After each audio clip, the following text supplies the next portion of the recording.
even een stil beeld bij het Rode Kruis. Ja. Met de vrouw die me even red had en op mijn onderbroekenpost had. Ja, Toch? maar die heb ik nog aan. Heb je mijn onderbroek aan die? Ja. Ja, maar De emoties rond zo heel bij mij. Ik denk dat je geen onderbroek aan hebt. Maar ik ben er stil van. Maar je zijn krijgt, je zit bij de viswieven. Heb ik dat zijn? Ja, die Sjonge. Ja, als viswieven op een paard binnen, dan jongen ze.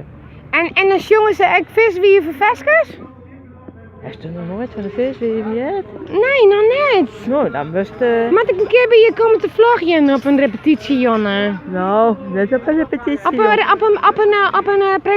een presentatie, Jonne. Nou, zei iets bijvoorbeeld. Nou, net vlogje, hè? Net mijn huis vlogje. Ja, dat is toch leuk? We spieken gek. Ja, maar ik ben het... gek. Nou, ik ben nou ook maar alleen toen we hier kwamen en daarna. Ja. En nou even. Ja.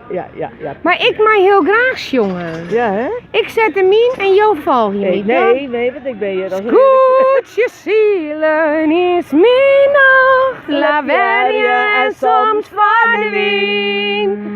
Mijn Skûtsje en mijn wieven het helemaal zat dus kunnen zien.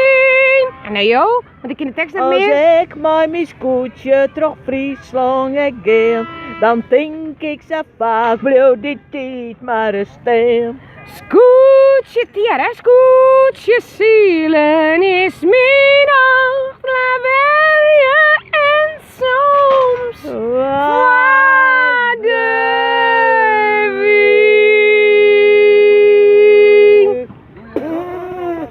Ik vond het geweldig. Maak jou een tuutje aan?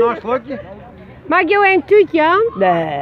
Nee, ik ben net zo tuterig.